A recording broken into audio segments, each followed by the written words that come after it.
Wall Street Journal's Middle East correspondent Margaret Coker was paying close attention, of course, and joins us now. Morning, Meg. Hi, how are you?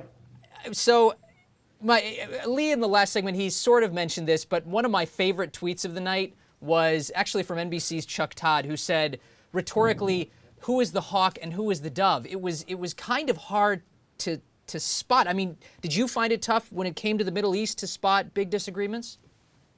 Yes, and many of my Arab sources and Arab friends here, I'm based in the Persian Gulf.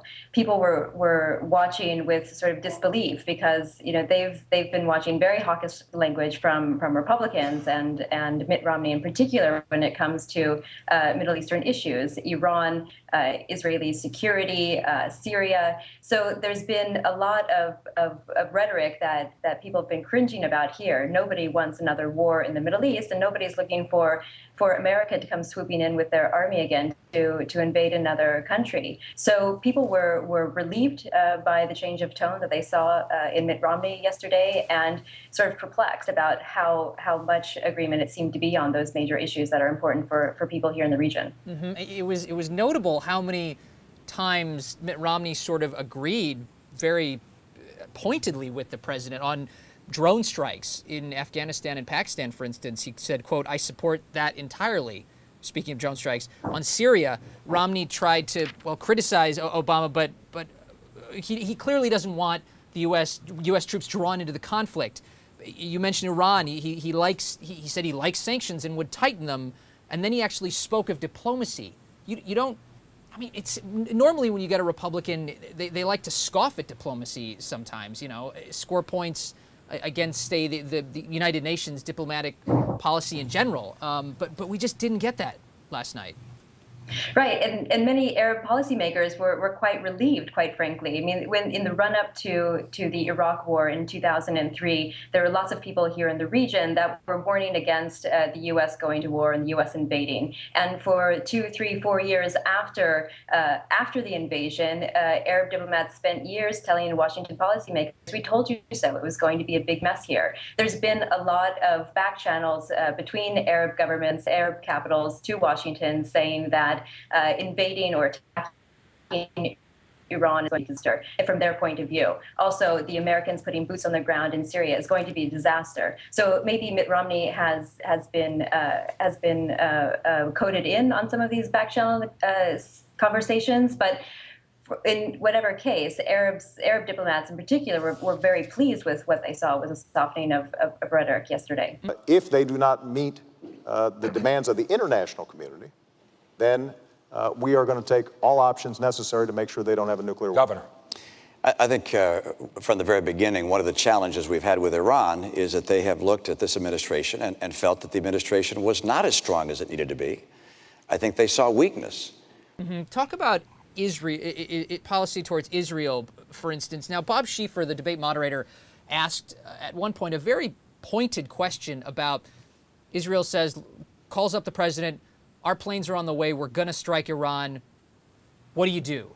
And both candidates dodged it. Mitt Romney said, "I don't want to speak in hypotheticals." President Obama, in direct response to that, kind of changed the subject entirely and went to Governor Romney. Actually, before I do want to roll a quick soundbite of this, and then we'll get you to talk about it. If Israel is attacked, America will stand with Israel. I've made that clear throughout my presidency. And yet, Meg, was that really enough? It almost felt like President Obama felt uncomfortable discussing Israel.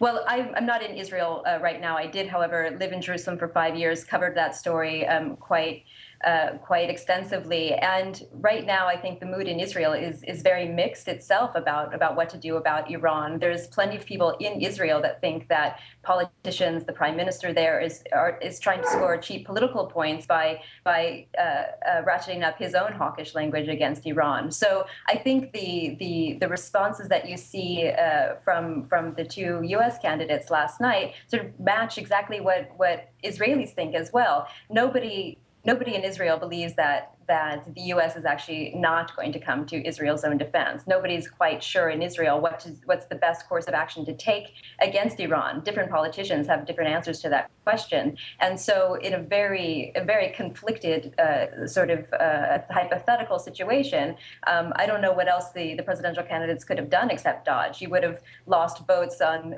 if you're trying to curry favor with Jewish voters in America, I think going too far in either direction was going to be too challenging. Mm-hmm. Speaking broadly here of the two candidates, did you really get a sense for how a Romney administration would differ from an Obama administration on any particular issues of foreign policy?